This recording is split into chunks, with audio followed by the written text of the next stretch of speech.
बिस्मिल्लाहिर्रहमानिर्रहीम। अस्सलाम वालेकुम स्टूडेंट्स, आज हम लैटिट्यूड्स या पैरेलल्स या हॉरिजेंटल लाइंस के बारे में पढ़ेंगे। ठीक है, प्रीवियस लेक्चर में हमने अर्थ की शेप के बारे में पढ़ा था।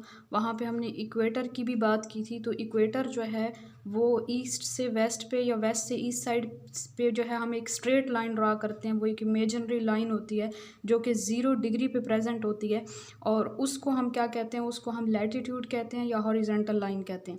इसी तरह इक्वेटर से ऊपर की तरफ भी और नीचे की तरफ भी इनके नॉर्थ साइड पे भी और साउथ साइड पे भी इमेजिनरी बहुत सी लाइंस ड्रा की जाती हैं। तकरीबन 180 लाइंस ड्रा की जाती हैं। इक्वेटर से नॉर्थ साइड पे 90 लाइंस और साउथ साइड पे 90 लाइंस ड्रा की जाती हैं।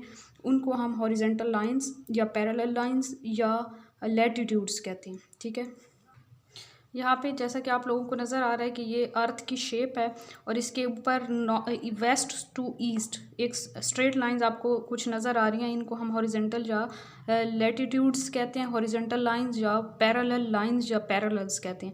और जो बिल्कुल सेंटर में लाइन प्रेजेंट होती है उसको हम 0 डिग्री या हम इक्वेटर कहते हैं। 0 डिग्री लैटिट्यूड है या फिर वो हमारे पास क्या है, इक्वेटर। मीन के कुछ जो लैटिट्यूड्स हैं उनको स्पेसिफिक नेम्स दिए जाते हैं, तो उनके नेम्स जो हैं वो याद करने हैं, क्योंकि मोस्टली जो है पेपर में इस टाइप के क्वेश्चन पूछ लिए जाते हैं।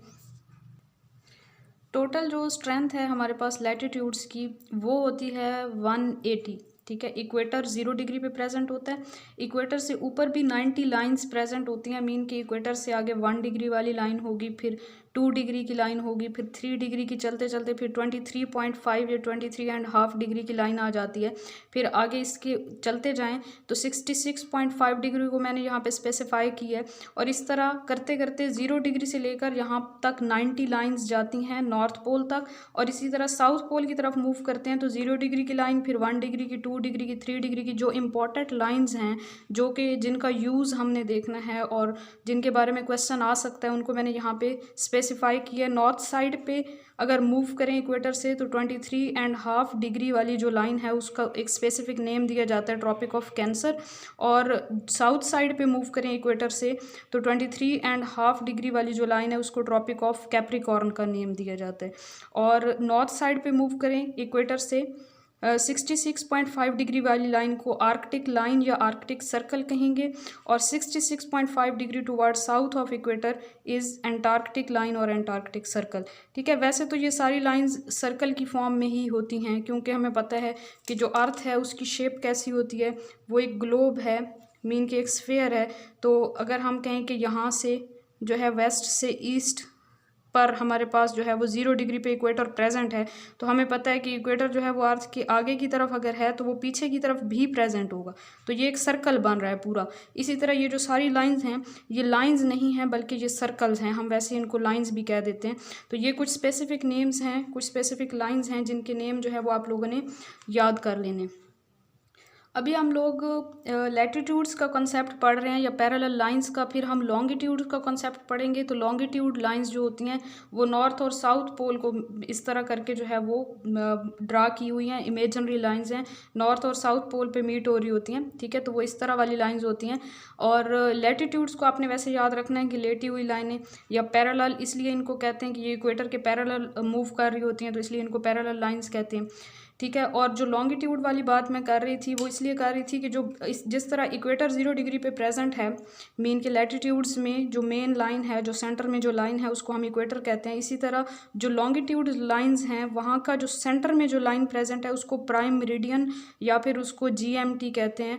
तो वो लाइन और इक्वेटर, इनको आप लोगों ने अच्छे से याद रखना है। ये क्वेश्चन आ जाता होता है कि जो सबसे बड़ा सर्कल है या सबसे बड़ी जो लाइन है अर्थ की सरफेस के ऊपर वो कौन सी है, तो वो आप लोगों ने याद रखना है, इक्वेटर है। और इसकी मेजरमेंट को भी याद रखना है। इसकी मेजरमेंट की बात करें तो 12,756 किलोमीटर जो है वो इसकी लेंथ याद रखनी है इक्वेटर की। इक्वेटर जो है वो लार्जेस्ट लाइन है ऑन द सरफेस ऑफ अर्थ। ठीक है, इक्वेटर के लिए मैं यहाँ पे ई राइट कर रही हूँ। और GMT लाइन या जो मैंने आपको लॉन्गिट्यूड की मेन लाइन बताई है, GMT या प्राइम मेरिडियन जिसको कहते हैं, उसकी मेजरमेंट याद रखनी है आप लोगों ने 12,713 किलोमीटर। ठीक है, 12,713 किलोमीटर, और वो स्मॉलेस्ट लाइन है on the surface of earth. Earth की सरफेस पे लार्जेस्ट लाइन इक्वेटर है और स्मॉलेस्ट लाइन जो है वो GMT या प्राइम मेरिडियन है। दोनों की लेंथ जो है वो याद रखनी है। उसके आगे चलें तो एवरेज जो डायमीटर है अर्थ का वो है 12,742 किलोमीटर। ठीक है, एवरेज डायमीटर अर्थ का है 12,742 किलोमीटर। ये कुछ वैल्यूज़ हैं जो आप लोगों ने बाय हार्ट कर लेनी है, क्योंकि इनसे रिलेटेड भी क्वेश्चन आ जाते होते हैं। अब डायमीटर क्या होता है, एक हमारे पास अगर सर्कल है, जैसा कि यहाँ पे ये ग्लोब है हमारे पास, या जियोइड शेप है, तो इस पॉइंट से इस पॉइंट तक ये जो पूरा एक डिस्टेंस है इसको हम डायमीटर कहते हैं, और इसका हाफ ले लें तो वो रेडियस होगा। एवरेज डायमीटर जो अर्थ का मेजर किया गया है वो ये वैल्यू है। उसके बाद रेडियस निकालें तो इसको 2 से डिवाइड कर लें। 6,371 किलोमीटर अर्थ का रेडियस है। और यहाँ पे एक और पॉइंट याद रखना है कि अल बैरूनी ने जो रेडियस बताया था वो 6,338 किलोमीटर था, और वो इस वैल्यू से पहले, मीन के जो एवरेज डायमीटर से जो रेडियस निकाला गया अर्थ का, उससे पहले अल बैरूनी ने अपनी बसीरत से हमें बताया था। उन्होंने कोई मेजरमेंट नहीं की थी, उन्होंने जस्ट वैसे अपनी बसीरत से हमें ये वैल्यू बताई थी 6,338 किलोमीटर। और ये तकरीबन जो अब रेडियस मेजर करने के बाद जो वैल्यू आई है उसके क्लोज है वैल्यू काफ़ी। तो उनका एक ये बहुत बड़ा काम था। उसके बाद सरकमफेरेंस ऑफ अर्थ की बात करें तो 2πr फार्मूला में आप वैल्यू पुट करेंगे तो तकरीबन आपके पास जो वैल्यू आ जाती है सरकमफेरेंस ऑफ अर्थ की 40,000 किलोमीटर आ जाती है, या फिर MCQs में आपको ऑप्शन दिया हुआ होगा 40,075 किलोमीटर। तो ये कुछ वैल्यूज़ हैं और इनको आप लोगों ने अच्छे से याद कर लेना।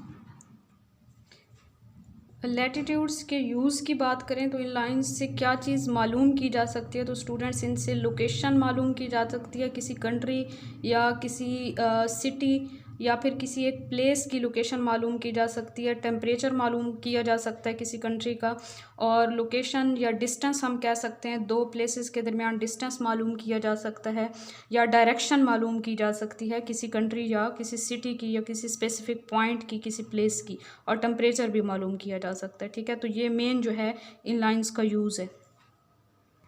टेम्परेचर किस तरह से मालूम किया जा सकता है, उसके लिए इन लाइंस को यूज़ करते हुए अर्थ की सरफेस को कुछ जोन्स में डिवाइड किया गया है। अब वो देखते हैं कि किस तरह से डिवाइड किया गया है।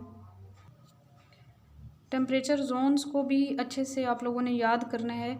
इक्वेटर से 23.5 डिग्री नॉर्थ साइड पे और इक्वेटर से 23.5 डिग्री साउथ साइड पे, ये जो यहाँ तक का एरिया आ रहा है सारा 23.5 डिग्री तक का, इसको टॉरिड जोन या ट्रॉपिकल जोन कहते हैं। और सबसे ज़्यादा टेम्परेचर इस जोन में होता है, क्योंकि प्रीवियस लेक्चर में मैंने आप लोगों को बताया था कि ये इक्वेटर वो पाथवे है जिस पे हमारी अर्थ जो है वो सन के गिर्द मूव कर रही होती है टिल्टेड फैशन में। ठीक है, तो यहाँ पे सूरज करीब होता है, तो सबसे ज़्यादा गर्म या सबसे ज़्यादा टेम्परेचर वाला जो जोन है वो टॉरिड और ट्रॉपिकल जोन है। ऊपर मूव करें नॉर्थ साइड पे तो 66.5 डिग्री तक का, मीन के 23.5 डिग्री से 66.5 डिग्री तक का जो जोन है इसको नॉर्दर्न टेम्परेट जोन कहते हैं, और इसी तरह 66.5 degree toward south is called southern temperate zone. ठीक है, और 66.5 डिग्री से बियॉन्ड बात करें नॉर्थ साइड पे तो फ्रिजिड जोन कहते हैं उसे, और नीचे वाला भी साउथ साइड पे फ्रिजिड जोन है। ठीक है, फ्रिजिड जोन मीन कि ये सन से काफ़ी दूर हो जाता है, पोल्स के करीब है, तो यहाँ पे काफ़ी ज़्यादा बर्फ़बारी वगैरह होती है और काफ़ी ज़्यादा ठंड होती है। मीन कि टेम्परेचर बहुत लो होता है, फ्रिजिड जोन का सबसे कम टेम्परेचर होता है। एक और पॉइंट जो मैंने स्टार्ट में आप लोगों को बताया कि टोटल जो लैटिट्यूड्स हैं उनकी स्ट्रेंथ कितनी है, टोटल कितनी तादाद है, तो इक्वेटर से ऊपर भी 90 और इक्वेटर से नीचे भी 90, तो टोटल जो है वो 180 कंसिडर किया जाता है इनको। लेकिन एक और बात भी याद रखनी है, 180 लैटिट्यूड्स जो हैं वो कंसिडर किए जाते हैं, लेकिन ये भी कहा जाता है कि 179 जो हैं वो लैटिट्यूड्स हैं और 2 पॉइंट्स हैं। ठीक है, 179 लाइंस हैं और 2 पॉइंट्स हैं, मीन के जो पोल्स पे जाते जाते ये लाइन छोटी हो जाती है और यहाँ पे जाके एक पॉइंट रह जाता है, और इस साइड पे भी जाएं तो साउथ पोल पे भी एक पॉइंट रह जाता है, लाइन जो है वो छोटी होते होते एक पॉइंट की शक्ल में आ जाती है। तो 2 पॉइंट्स हैं और 179 जो हैं वो लाइन्स हैं। ठीक है, तो ये बात भी अपने माइंड में रखनी है। उसके बाद कुछ इंपॉर्टेंट क्वेश्चंस की बात कर लेते हैं। तो पाकिस्तान तकरीबन यहाँ पे प्रेजेंट है, और पाकिस्तान और इंडिया का जो बॉर्डर है उसको कहते हैं 24 पैरेलल लाइन। ठीक है। 24 पैरेलल लाइन जो है वो पाकिस्तान और इंडिया का बॉर्डर है, ये एक इम्पॉर्टेंट क्वेश्चन है। और इसके अलावा यूएसए और कनाडा का जो बॉर्डर है वो है 49 पैरेलल लाइन या 49 लॉन्गिट्यूड। और 49 पैरेलल लाइन जो है वो लार्जेस्ट बॉर्डर है ऑफ द वर्ल्ड। एक और इम्पॉर्टेंट क्वेश्चन जो कि थोड़ी देर पहले मैंने आप लोगों को बता दिया था कि जो लार्जेस्ट लाइन है अर्थ की सरफेस के ऊपर वो कौन सी है, वो इक्वेटर है, उसकी मेजरमेंट याद करनी है। स्मॉलेस्ट लाइन जो है अर्थ की सरफेस पे वो है जीएमटी या प्राइम मेरिडियन या ग्रीनविच मेन टाइम लाइन जिसे कहते हैं, और उसकी मेजरमेंट। उसके बाद एक और इम्पॉर्टेंट क्वेश्चन पिछले लेक्चर में मैंने आप लोगों को बताया था कि इक्वेटर जो है वो कितने कॉन्टिनेंट्स में से पास करता है और कितनी कंट्रीज से।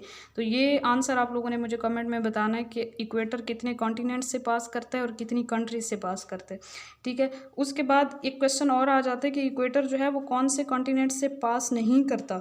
तो कौन से कॉन्टिनेंट से पास नहीं करता, एक कॉन्टिनेंट यहाँ पे आ जाता है यूरोप में से इक्वेटर पास नहीं करता। इसके अलावा इक्वेटर जो है वो नॉर्थ अमेरिका में से पास नहीं करता, नॉर्थ अमेरिका में से। और थर्ड जो है वो यहाँ पे प्रेजेंट होता है अंटार्कटिका।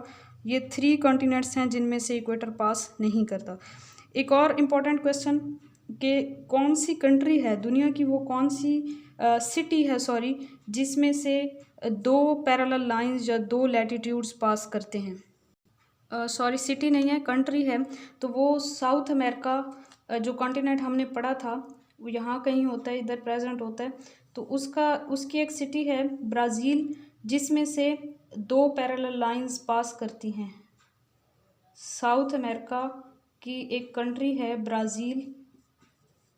ब्राज़ील, और ये दुनिया की वाहिद कंट्री है जिसमें से 2 पैरेलल लाइंस पास कर रही हैं, एक इक्वेटर और दूसरी tropic of Capricorn. Next important question है कि वो कौन सा कॉन्टिनेंट है जिसमें से 3 पैरेलल लाइंस पास करती हैं, ठीक है। तो वो है अफ्रीका कॉन्टिनेंट। अफ्रीका कॉन्टिनेंट वाहिद कॉन्टिनेंट है जिसमें से tropic of cancer, equator and tropic of Capricorn तीनों लैटिट्यूड्स पास करती हैं। आई होप मैंने सर्कमफेरेंस ऑफ अर्थ वाला पॉइंट पहले एक्सप्लेन कर दिया, बट आई थिंक सो मैंने एक्सप्लेन नहीं किया। तो सर्कमफेरेंस का फार्मूला 2πr है, इसमें आप वैल्यू पुट करेंगे तो 40,000 किलोमीटर या फिर 40,075 किलोमीटर तक वैल्यू आ जाती है। और मोस्टली जो है वो 40,000 किलोमीटर वाला ऑप्शन जो है वो MCQs में आ जाता है। तो अगर सर्कमफेरेंस पूछा जाए तो आप लोगों ने इसको टिक करना है, इस ऑप्शन को।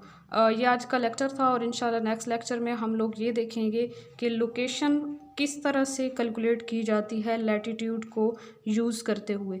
और 2 क्वेश्चंस मैंने छोड़े हैं आप लोगों के लिए कि इक्वेटर कौन से कॉन्टिनेंट से पास करता है, कितने कॉन्टिनेंट से पास करता है और कितनी कंट्रीज से पास करता है। तो उनका आंसर आई होप आप लोग मुझे ज़रूर देंगे अगर आपने प्रीवियस लेक्चर देखा होगा तो। दुआ में याद रखिएगा। Thank you so much. Allah हाफिज़।